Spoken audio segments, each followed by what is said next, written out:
অনিয়ম, নৈরাজ্য, স্থবিরতা, প্রশাসনিক হয়রানি, অবহেলা ও বঞ্চনা থেকে মুক্তির লক্ষ্যে নার্সিং ও মিডওয়াইফারি অধিদপ্তর এবং বাংলাদেশ নার্সিং ও মিডওয়াইফারি কাউন্সিল হতে প্রশাসন ক্যাডার কর্মকর্তাদের প্রত্যাহারপূর্বক নার্স কর্মকর্তাদের পদায়নের এক দফা দাবি আদায় ও বাস্তবায়নের লক্ষ্যে নার্সিং ও মিডওয়াইফারি সংস্কার পরিষদ এর আয়োজনে এই আজকের আয়োজন।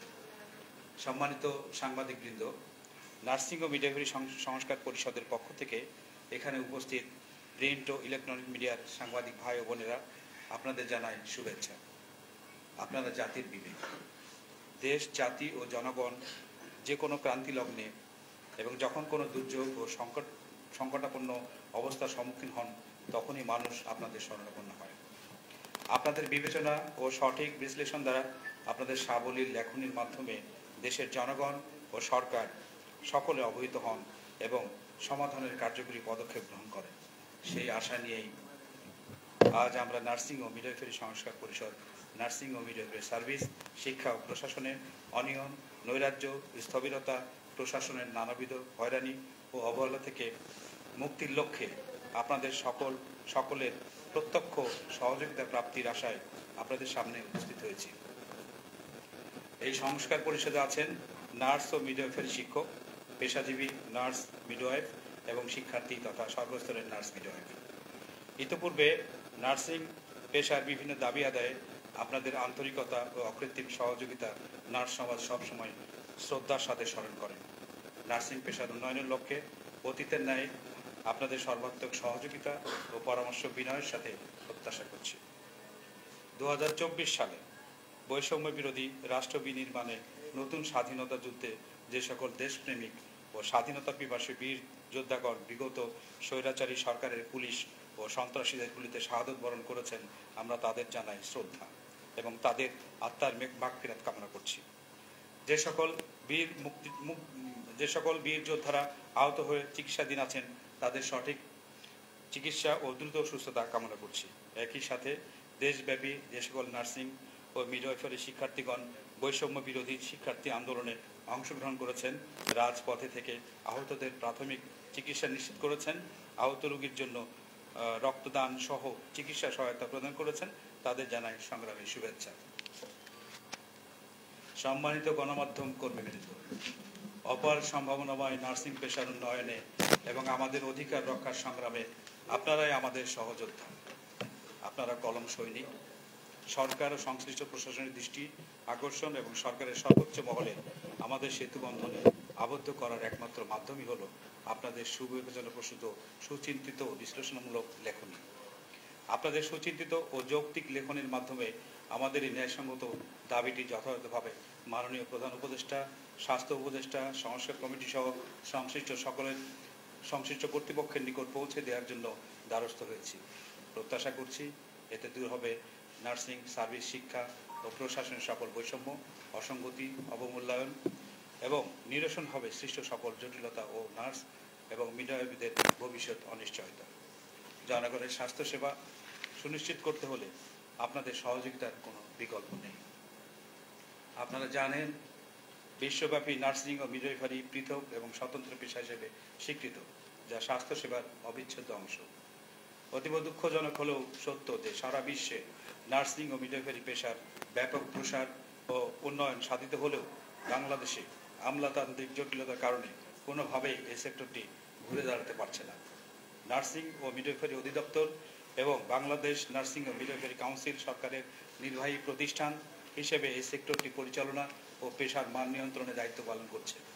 কিন্তু নার্সদের পেশা ও প্রাতিষ্ঠানিক উন্নয়ন বিষয়ে সর্বোচ্চ পলিসি লেভেল পর্যায়ে কোনো নার্স প্রতিনিধি না থাকায় তাদের পেশাগত উন্নয়ন ও রূপরেখা প্রণয়ন সম্ভব হচ্ছে না।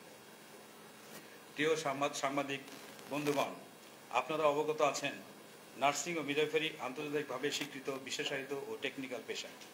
এইচএসসি পাশের পর ডিপ্লোমা নার্স ও মিডওয়াইফগণ 3 বছর এবং বিএসসি নার্সগণ 4 বছরের তাত্ত্বিক, ব্যবহারিক ও ক্লিনিক্যাল শিক্ষার মাধ্যমে ডিগ্রি অর্জন করে নির্দিষ্ট লাইসেন্স গ্রহণপূর্বক পেশায় নিয়োজিত হন। নার্সিং সার্ভিস ও শিক্ষা কার্যক্রম পরিচালনার জন্য সংশ্লিষ্ট বিষয়ে প্রাতিষ্ঠানিক জ্ঞান থাকা আবশ্যক। বিশ্বব্যাপী নার্স ও মিডওয়াইফগণ তাদের স্ব সেক্টর পরিচালনা তথা পেশার মান নিয়ন্ত্রণে নিয়োজিত আছে। দুঃখজনক হলে সত্য, বাংলাদেশে দীর্ঘদিন যাবৎ এই সেক্টরটি পরিচালনা করছেন প্রশাসন ক্যাডার কর্মকর্তাগণ। তাই এদেশে অদ্যাবধি নার্সিং সেবা ও শিক্ষার গুণগত মান নিশ্চিত করা সম্ভব হয়নি। এছাড়া আন্তর্জাতিক মানদণ্ডে বাংলাদেশের নার্স ও মিডওয়াইফগণ সামাজিক মর্যাদা ও পেশাগত দিক দিয়ে অত্যন্ত পিছিয়ে আছে। বাংলাদেশের নার্সিং পেশা পরিচালনার লক্ষ্যে স্বতন্ত্র পরিদপ্তর হিসেবে 1977 সালে সেবা পরিদপ্তর প্রতিষ্ঠিত হয় এবং পরবর্তীতে এর কার্যক্ষমতা বৃদ্ধি সহ স্বাস্থ্যসেবার সিদ্ধান্ত গ্রহণে নার্সদের সক্রিয় অংশগ্রহণ নিশ্চিত করে সেবার মান বৃদ্ধিতে নার্সদের দাবির প্রেক্ষিতে 2016 সালে পরিদপ্তরকে নার্সিং ও মিডওয়াইফারি অধিদপ্তরে উন্নীত করা হয়। কিন্তু অত্যন্ত পরিতাপের বিষয় যে দীর্ঘ 47 বছর পেরিয়ে গেলেও পূর্বের ধারাবাহিকতায় নার্সিং পেশার কোনো উল্লেখযোগ্য অগ্রগতি কিংবা নার্স ও মিডওয়াইফদের ভাগ্যের কোনো পরিবর্তন হয়নি। উল্লেখ্য যে পরিদপ্তর প্রতিষ্ঠার পর হতে অধিদপ্তর প্রতিষ্ঠার পূর্ব পর্যন্ত 40 বছর নার্সগণই পরিদপ্তরের পরিচালক পদে অধিষ্ঠিত ছিলেন। 2016 সালে নার্সদের মতামত গ্রহণ না করে প্রশাসন ক্যাডার কর্মকর্তাগণ অধিদপ্তরের নিয়োগ বিধি পরিমার্জন করে পরিচালক পদে প্রেষণে উপসচিবগণকে পদায়নের অপশনাল সুযোগ সৃষ্টি করেন। শর্তটি অপশনাল থাকলেও ফিডার পোস্টে পদোন্নতিযোগ্য উল্লেখযোগ্য সংখ্যক উচ্চশিক্ষিত দক্ষ অভিজ্ঞ নার্স থাকা সত্ত্বেও তাদের পদোন্নতি প্রদান না করে পর্যায়ক্রমে প্রশাসন ক্যাডার কর্মকর্তারা পরিচালক, অতিরিক্ত মহাপরিচালক ও মহাপরিচালকের পদগুলো দখলের অপতৎপরতায় লিপ্ত হয়। ফলে উক্ত পদসমূহে নার্সদের অধিষ্ঠিত হওয়ার আকাঙ্ক্ষা অধরাই থেকে যায়। সংগ্রামী কলম সৈনিকগণ, 2016 সালে প্রণীত নিয়োগ বিধিমালা অনুযায়ী নার্সগণকে 4th গ্রেড পর্যন্ত পদোন্নতি দেওয়ার বিধান রয়েছে। তবে অত্যন্ত দুঃখজনক বিষয় যে প্রাপ্য পদোন্নতি যথাসময়ে প্রদান না করে চাকরির শেষ সময়ে সান্ত্বনা পুরস্কার হিসেবে 9ম গ্রেডে পদোন্নতি প্রদান করা হয়ে থাকে, যার ফলে 95% নার্স একই পদে থেকে অবসরে যান। অন্যদিকে পদোন্নতিপ্রাপ্ত এবং তদন্ত পদগুলো বছরের পর বছর শূন্যই থেকে যাচ্ছে।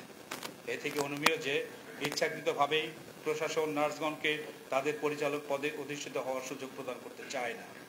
দেশের চিকিৎসক, প্রকৌশলী, কৃষিজীবী সহ সকল অধিদপ্তরের মহাপরিচালক সংশ্লিষ্ট পেশাজীবীদের মধ্য থেকে পদায়ন করা হলেও উদ্দেশ্য প্রণোদিতভাবে পেশাকে গতিহীন স্থগিত করতে নার্সদের অধিদপ্তর নার্সিং পেশাজীবীদের মহাপরিচালক হিসেবে পদায়ন করা হয় না, যা নার্স ও মিডওয়াইফ পেশাজীবীদের সাথে এক ধরনের প্রতারণা। গত 2016 সাল থেকে 2024 সাল পর্যন্ত মহাপরিচালক ও পরিচালকের পদসমূহে নার্সদের প্রাপ্যতা ক্ষুণ্ণ করে প্রশাসন ক্যাডারদের পদায়ন করলেও নার্সিংয়ের দৃশ্যমান কোনো উন্নয়ন সাধিত হয়নি। যেমন অদ্যাবধি অধিদপ্তরের আদলে নিয়োগ বিধিমালা সংশোধনপূর্বক উপরের স্তরে নার্সদের জন্য পদোন্নতিযোগ্য প্রয়োজনীয় কোনো পদ সৃজনের উদ্যোগ গ্রহণ করা হয়নি। অপেশাদার মহাপরিচালক পরিচালক দ্বারা নার্সিং প্রশাসন পরিচালনা করায় হাসপাতালে নার্সিং ও মিডওয়াইফারি সেবা এবং শিক্ষা প্রতিষ্ঠানে নার্সিং শিক্ষার মান উন্নয়ন সম্ভব হয়নি। প্রিয় সাংবাদিকবৃন্দ, আপনারা জেনে থাকবেন যে বর্তমানে বাংলাদেশে 54 জন পিএইচডি, 4000 অধিক মাস্টার্স এবং প্রায় 8000 বিএসসি ডিগ্রিধারী নার্স সরকারি চাকরিতে কর্মরত আছে, যাদের অধিকাংশের চাকরির বয়স 20 থেকে 35 বছরের অধিক। কিন্তু দুঃখজনক হলে সত্য যে এখন পর্যন্ত সবাই এন্ট্রি পোস্ট অর্থাৎ 10ম গ্রেডে কর্মরত।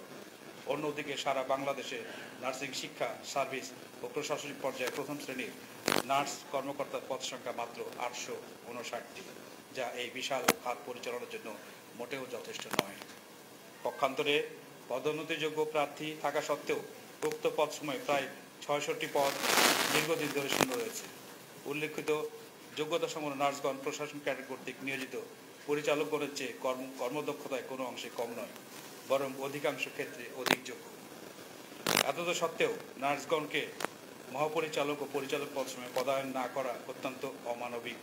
নার্সরা নিজ পেশায় বঞ্চনা ও বৈষম্যের শিকার। প্রিয় সুধী, নার্সিং ও মিডওয়াইফারি কাউন্সিল পেশাজীবী নার্স ও মিডওয়াইফগণকে পেশাগত লাইসেন্স প্রদান ও তাদের কাজের মান নিয়ন্ত্রণ করে থাকে।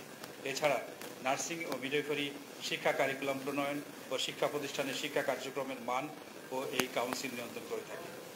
প্রতিবেশী দেশ ভারত, পাকিস্তান, শ্রীলঙ্কা সহ বিশ্বের যে কোনো দেশের নার্সিং ও মিডওয়াইফারি কাউন্সিলের জনবল বিশ্লেষণ করলে দেখা যায় যে কাউন্সিলের প্রেসিডেন্ট, রেজিস্ট্রার এবং অন্যান্য সদস্যগণ নার্সিং পেশাজীবীদের মধ্য থেকে নিয়োগ করা হয়।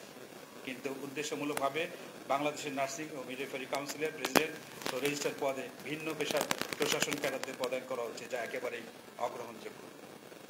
এক্ষেত্রে উল্লেখ্য যে বাংলাদেশ নার্সিং কাউন্সিলের প্রতিষ্ঠাকালীন সময় থেকে 2023 সাল পর্যন্ত রেজিস্ট্রার পদে নার্সগণই সফলতার সাথে দায়িত্ব পালন করে আসছিলেন। পরবর্তীতে ইচ্ছাকৃতভাবে কাউন্সিলের রেজিস্ট্রার পদে প্রশাসন ক্যাডারের কর্মকর্তাগণকে পদায়ন করা হচ্ছে। এর ফলে নার্সিং পেশার টেকনিক্যাল দক্ষতা,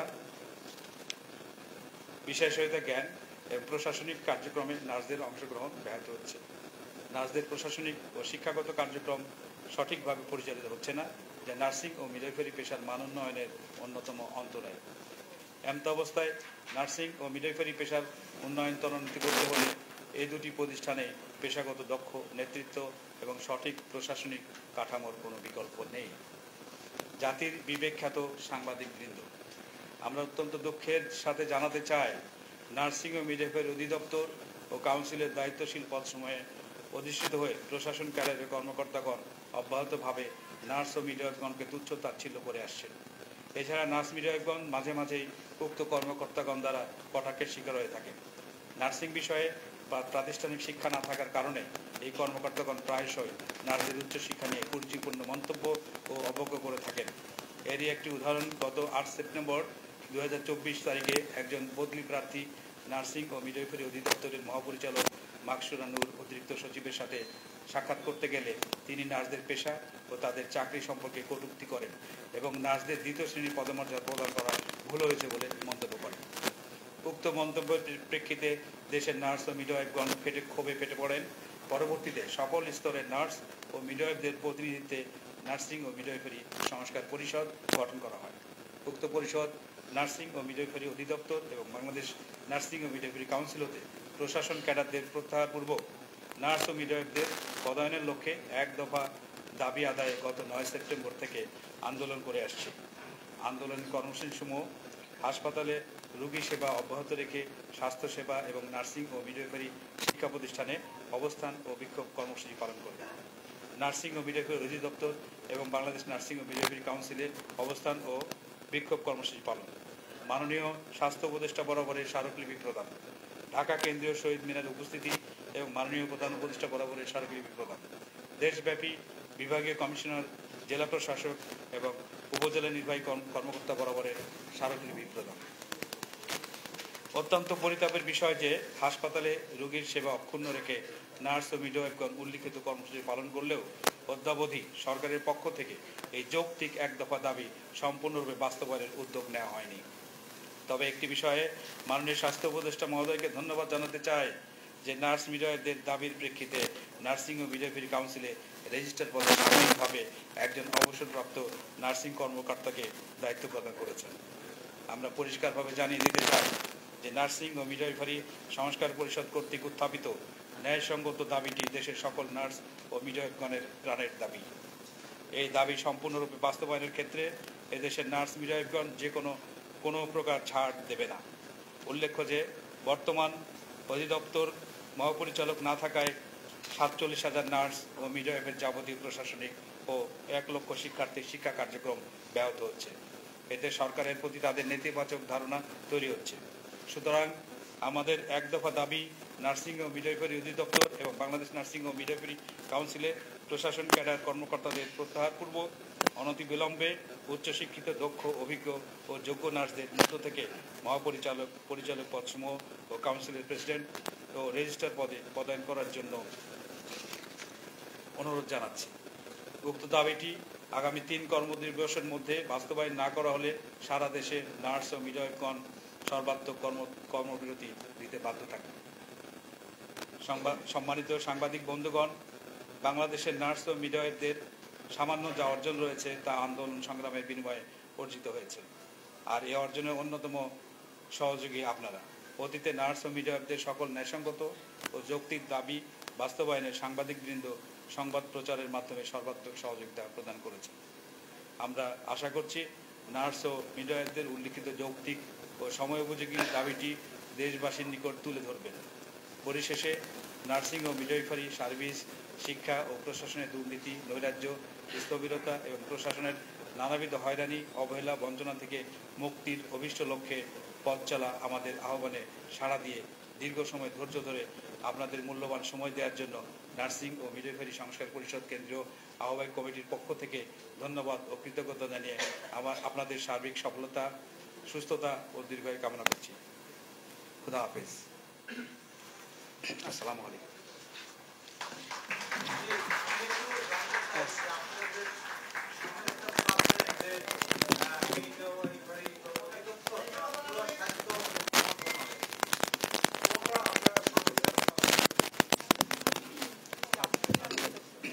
আমাদের এক দফা দাবি বলা হয়েছে যে মহাপরিচালক পরিচালক মানে নার্সিং ও মিডওয়াইফারি অধিদপ্তরের মহাপরিচালক পদ থেকে প্রশাসন ক্যাডারের যারা রয়েছেন অতিরিক্ত সচিব এবং উপসচিব তাদেরকে প্রত্যাহার করতে হবে এবং সেই পদে আমাদের নার্সদের অধিষ্ঠিত করতে হবে। এটাই আমাদের চাওয়া। আর রেজিস্ট্রার আমরা আরো চাই যে বাংলাদেশ নার্সিং ও মিডওয়াইফারি কাউন্সিল অবশ্যই বাংলাদেশ মেডিকেল অ্যান্ড ডেন্টাল কাউন্সিলের আওতায় করতে হবে।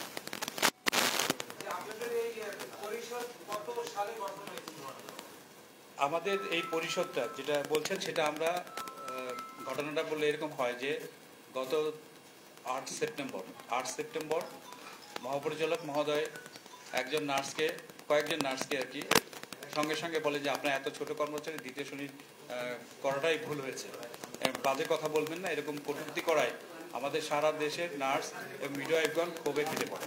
তারপরে তাৎক্ষণিকভাবে আমরা একটা এই সংস্কার পরিষদ কমিটি গঠন করি। কমিটির মাধ্যমে আমরা তার অপসারণ সহ এই এক দফা দাবি আদায়ের লক্ষ্যে আমরা আন্দোলনের ডাক দিয়েছি।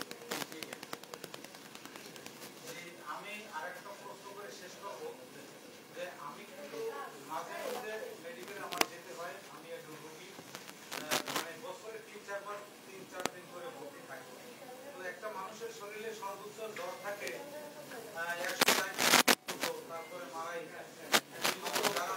যারা সেবা করে আমার কিছু সবাই না, এদের কিন্তু মেজাজ থাকে 160 ডিগ্রি। এই ব্যাপারে কি বলবেন? এই সংস্কার কি আপনারা চান কিনা? অবশ্যই এই সংস্কার আমরা চাই। এই বিষয়ে আমরা বলবো যে প্রশাসন ক্যাডারে যারা আছেন তাদের অযোগ্যতায় প্রমাণ করে যে তারা কিন্তু আমাদের যারা এই 8ম গ্রেডে মানে 10ম গ্রেডে আছেন সেই সব নার্সদের জন্য কোনো সেরকম প্রশিক্ষণের ব্যবস্থা করেন নাই। হ্যাঁ, তাদের বিহেভিয়ারাল চেঞ্জ, কমিউনিকেশন, এগুলো কোনো প্রশিক্ষণের ব্যবস্থা তারা করেন নাই। আরেকটা বিষয় হচ্ছে যে আমার নার্স একই পদে জয়েন করে তার জন্ম মৃত্যু একই পদে হচ্ছে, তাহলে তার জব সন্তুষ্টি নাই, মানে পেশার প্রতি সন্তুষ্টিটা কমে গেছে। তাহলে এক্ষেত্রে কি হচ্ছে যে আর রুগীর তুলনায় আমাদের নার্সের সংখ্যাও কিন্তু কম। হ্যাঁ, এত রুগী একজন নার্সের পক্ষে 10-15 জন রুগী ডিল করা খুব ডিফিকাল্ট হয়। তো এই জন্য আমাদের অনেক সময় দেখা যায় যে নার্সদের কত পাবলিক ফাংশন ডিল করতে হয়, এত কথা বলতে হয়, এত কিছু করতে হয়, তারপরে মানুষের হয়তো মেজাজ ঠিক থাকে না, কিন্তু আমাদের নার্সরা সর্বক্ষণ 24 ঘন্টায় রুগীদের সঙ্গে থাকে।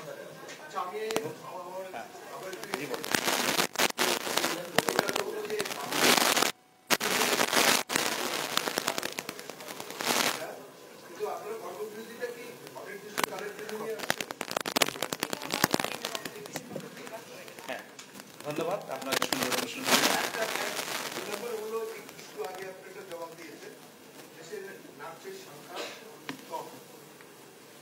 দেশের টোটাল নার্সের সংখ্যা কত?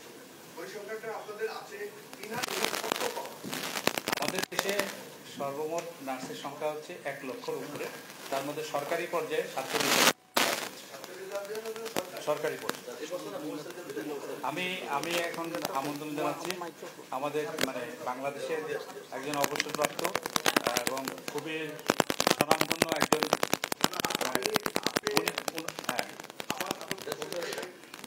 আমি একটু আমন্ত্রণ জানাচ্ছি আমাদের ডক্টর মোহাম্মদ মফিজুল্লাহ স্যারকে এই বিষয়ে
নার্স আছে, তারপরেও আমাদের কিন্তু রোগের তুলনা এটা কিন্তু অত্যন্ত অপ্রতুল।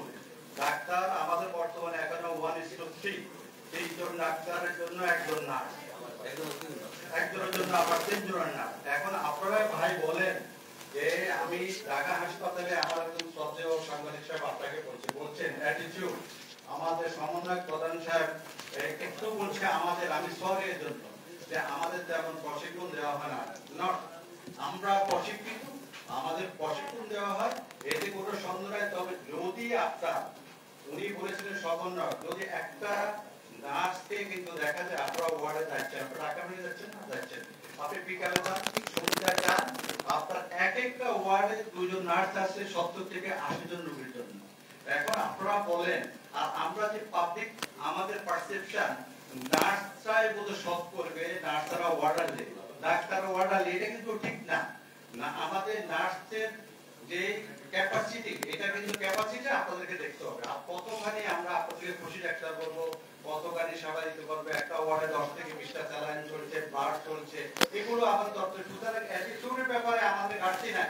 আমাদের জব প্র্যাকটিশনের অভাব আছে, জব প্র্যাকটিশন আমাদের কতটা, কিন্তু আমরা আমি কিন্তু উনি করেছেন, ওনার জবাবটা পেয়েছেন। আমি যেটা করেছি দয়া করে দিবেন। আচ্ছা, আমি না এটার বিষয়ে আমাদেরকে আমি বলছি পর্যায়ে আন্তর্জাতিক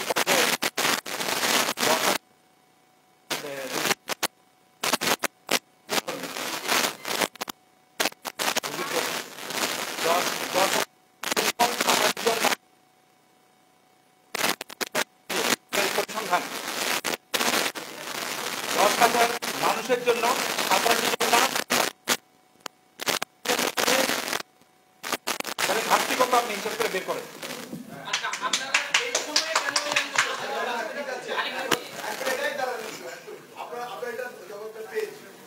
এইবারে বলে যে কর্মসূচিকে আপনাদের না, আমাদের স্টেপ বাই স্টেপ আমরা কর্মসূচি দেব। কয়দিনের জন্য করবেন? এটা আপাতত আমরা 3 কর্মদিবসের জন্য করছি, তারপরে অনির্দিষ্টকালের জন্য যেতে হতে পারে। এটা শুরু হবে, আমরা 30 কর্মদিবস পরে, মানে 30 না 29 এরকম। লিখিত আছে এটা আমাদের লিখিত আছে। জি ইয়েস। আচ্ছা, এই সময়টাই কেন আপনাদের আন্দোলন করতে হবে? এটা নতুন সরকার মাত্র, আচ্ছা আমি বিশেষ করে আমি তো সাইন্টিস্টরা বিজেপিতে কাজ করছি। আমি ছোট করে জানতে চাচ্ছি, আপনারা যেহেতু সংসদ পরিষদ গঠন করলেন, আপনারা কি তালিকা করতে পেরেছেন যাতে আমাদের কত নাম সরকার বললেন ভাইজেরা বলুন যে আপনারা যে দাবি দেওয়া দিবেন, এটা কেন এখনই আপনাদের অনুভব হলো যে আমাদের নার্সের শর্ট রয়েছে? দীর্ঘদিনের প্রসেস, আমরা তো সেই আদিমকাল থেকে দেখছি এই প্রসেস, ক্ষমতা বেশি ছিল, হঠাৎ করে কমে গেছে এমন না। কেন আজকেই অনুভব আসলে এখন আমাদের হুট করে নার্স দরকার, উনি কি হঠাৎ করে বেড়ে গেছে? তুমি আপনার কথাটা আমি উত্তর দিয়ে আপনাদেরকে আমি অনুরোধ করবো যে আমরা যে দাবি দিয়েছি এখানে সেই প্রত্যেকটা দাবি আমরা কেন স্বাস্থ্য মন্ত্রণালয় থেকে, আমরা পত্র থেকে কেন আমরা বুঝে পেতে করেন না আমাদের যে আমরা পরিদর্শন চাচ্ছি, আপনারা রিজন বিহাইন্ড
2011-তে নার্সিং পরিদপ্তরকে নার্সিং ও মিডওয়াইফারি অধিদপ্তরে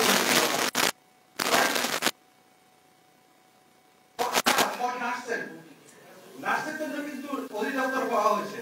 কোন নার্স সেখানে দেখা আছে, ক্রাইটেরিয়া আছে, নার্সিং এর বিএসসি হবে, নার্সিং এর মাস্টার্স হতে হবে, নার্সিং এর পিএইচডি না, তাহলে এইভাবে এন্ট্রি ফোর্স থেকে ডিজি পর্যন্ত নার্স হবে। এখন প্রশ্ন করেন নন নার্স কেন? কেন আমাদেরকে ইজি ব্রিটিশ পিরিয়ড আইসিআই থেকে ব্রিটিশ পিরিয়ড যদি বৈষম্য যদি দূর হয়ে থাকে, দীর্ঘ এতটা বছর বৈষম্য নার্সের বেলায় কেন দূর হবে না? আমাদের কষ্ট আমাদেরকে ফিল করেন আপনারা। আপনারা দেখেন ডিজি অফিসে একজন নার্স, আমাদের পাওয়ার কিন্তু সেন্ট্রালাইজ, আমাদের কিন্তু বিভাগীয় কোনো অফিস নাই। প্রত্যেক নার্সকে their target program Dhaka city for their promotion, for their transfer, যখন তারা মাঠে আসে আমাদের একটা হেড অফিস দিন তারা কিন্তু ঘুর দুর্নীতি অনিয়মের জন্য কিন্তু আমাদের ছেলে মেয়েরা এগুলা সহজে ওরা করতে পারে না। আজকে আপনারা জানেন যে অনেক পত্র পত্রিকা আপনারা লিখছেন সেবা পরিদপ্তর ঘুষ দুর্নীতি করছে। এখন আমাদের কথা আমি কি সাংবাদিক হতে পারবো জার্নালিজম ছাড়া? আমি কি পারবো জার্নালিজম সাংবাদিক হতে? তাহলে আপনি কেন নার্স ডাইরেক্টর হতে চান? What is your criteria? What is your education? What is your education? আপনারা আমলাতন্ত্র, আপনাদের এসকেপ গ্রেড হলো আপনাদের একজন অতিরিক্ত সচিবের গ্রেড 2 আর আমার নার্সের গ্রেড হলো ডিজি গ্রেড 3। তাহলে আপনারা কেন আমার 2 থেকে 3 এ আসেন? নামেন কেন? আমার নিয়ম আছে পৃথিবীতে না? আপনারা 2 থেকে কেন 3 এ আসেন? সেই তাহলে এখানে কোনো লাভ আছে? এখানে এটা female oriented profession, female dominated profession হওয়া উচিত, কিন্তু এখন মেল ডমিনেটেড প্রফেশন হচ্ছে বাই ব্যুরোক্র্যাট।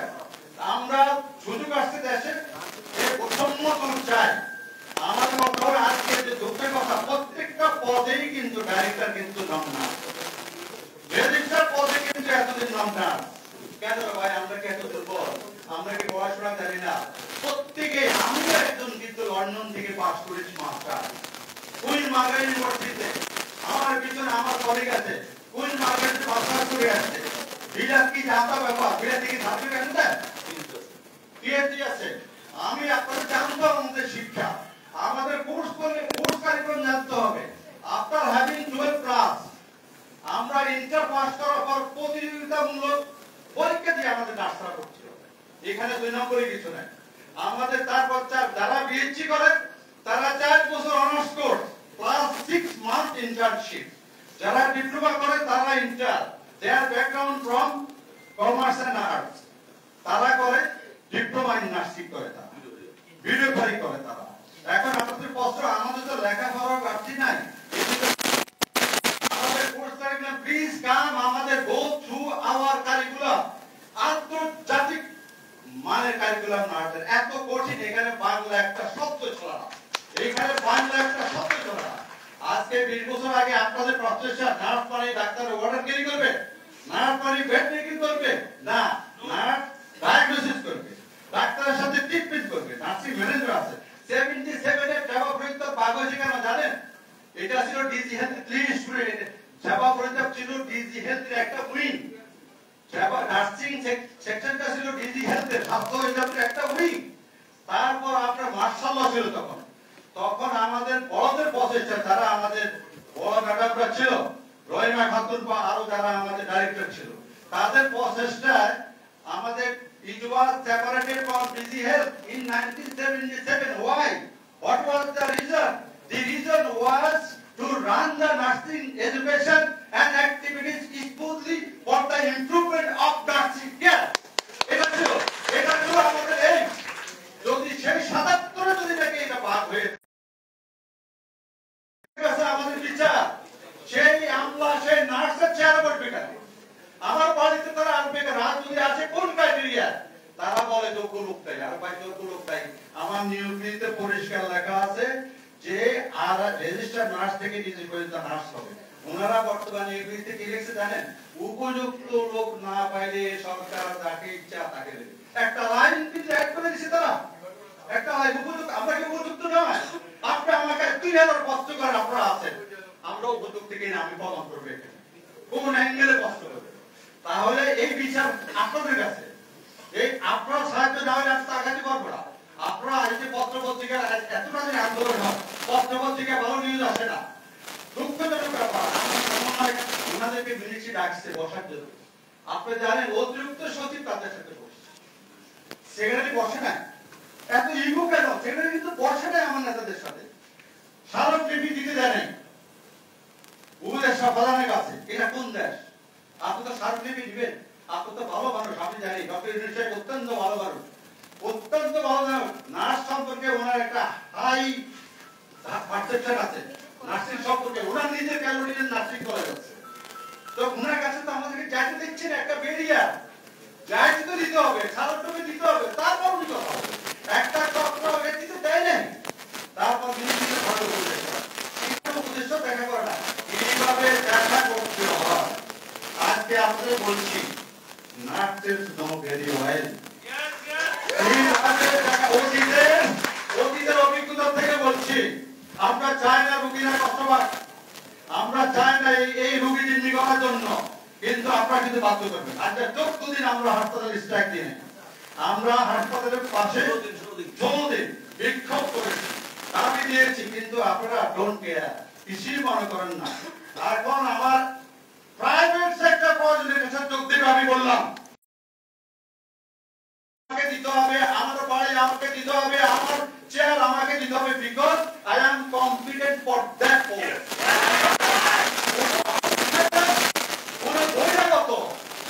এইখানে কিন্তু আমার ঘর বাড়ি দখল করতে পারবে, আমি বুঝতে পারছি আমার ঘর বাড়ি দখল করতে পারে। আপনারা শিক্ষিত আমার সবসময় বুঝবেন যে আপনারা নিজে অফিসে একটা বন্দির জন্য যান, 3 বার 4 বার ম্যাডামের রুম আসবো কিনা, স্যার রুম আসবেন, পুরুষকে একটু ভাব কাটি হইলাম।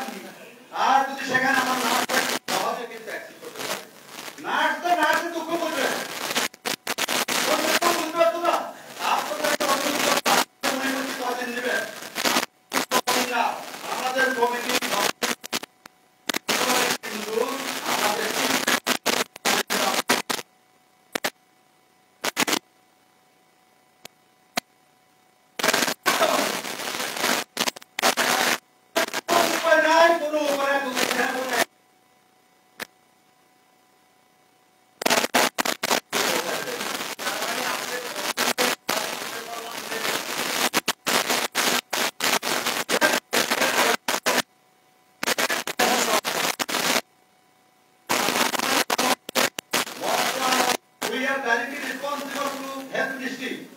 আমার ভালো মন্দ কাজের জন্য তো আমরা সবসময় আপনার কাছে জবাব দিতে দিত। তাহলে আমার ঘরে আমার অ্যাক্টিভিটিস আপনি তো মনিটর করতেছেন, আমরা তো অস্বীকার করি না। মন্ত্রণালয়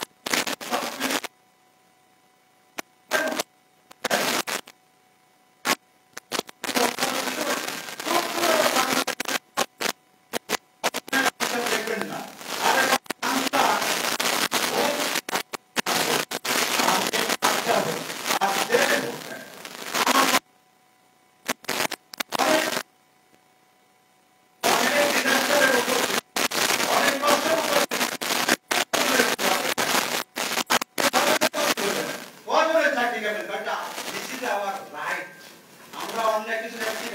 সরকারের কাছে অর্থ চাচ্ছি না, শেয়ার দিতে কিন্তু অর্থ লাগবে না, অর্থ লাগবে না, কেন লাগবে না? আমার সিনিয়রিটি পেতে পেতে স্কেল পেতে পেতে কিন্তু আমি স্কেলে চলে গেছি, আপনি শুধু আমাকে একটু পদোন্নতি আপগ্রেড করে দিবেন, বুঝতে পারছি? এতদিন এত বছর সিস্টেমের কারণে আমাদের পদোন্নতি হয় নাই, আমাদের নিয়োগ ভিত্তিতে পদোন্নতির সিস্টেম আছে, কোনো সমস্যা নেই। যদি নিয়মিত আমরা যদি পদোন্নতি দিত তাহলে আপনারা প্রত্যেকে কিন্তু ডাইরেক্টর থাকতেন কমপক্ষে, তাই প্রত্যেক কিন্তু তারা তো দেয় না। নার্সের আবার কিসের প্রমোশন, নার্সের আবার কিসের ডাইরেক্টর, নার্সের আবার কিসের ডিজি? আরে ভাই সারা বিশ্বে দেখেন, সারা বিশ্বে নার্সের অ্যাক্টিভিটি দিয়ে থাকে, এরকম অফিসার কিন্তু হয় না।